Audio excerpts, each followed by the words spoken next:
কয়েকটি বিষয় নিয়ে আলোচনা করি। এই যে আমরা দেখতে পাচ্ছি লব্ধ রাশি, যে সকল রাশি মৌলিক রাশি থেকে লাভ করে, মৌলিক রাশির উপর নির্ভর করে তাকে লব্ধ রাশি। এই যে লব্ধ রাশি, তারপর মৌলিক রাশি, যে সকল রাশি অন্য রাশির উপর নির্ভর করে না, সেটা হলো মৌলিক রাশি। মৌলিক রাশি কটা? সাতটা। এই সাতটা মৌলিক রাশির মধ্যে রাশি, একক, মাত্রা।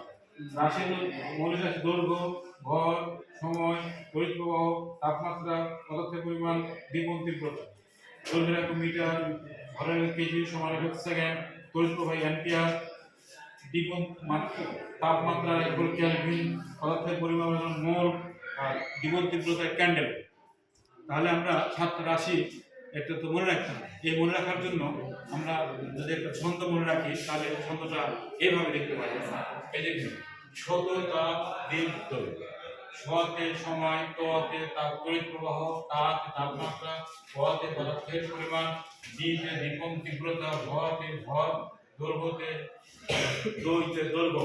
এইভাবে সাতটি রাশি আমরা মনে রাখতে পারি, তাহলে আমাদের পড়ার সময় অনেক কাজে লাগবে, অনেক সাহায্য হবে। সবাইকে অসংখ্য ধন্যবাদ।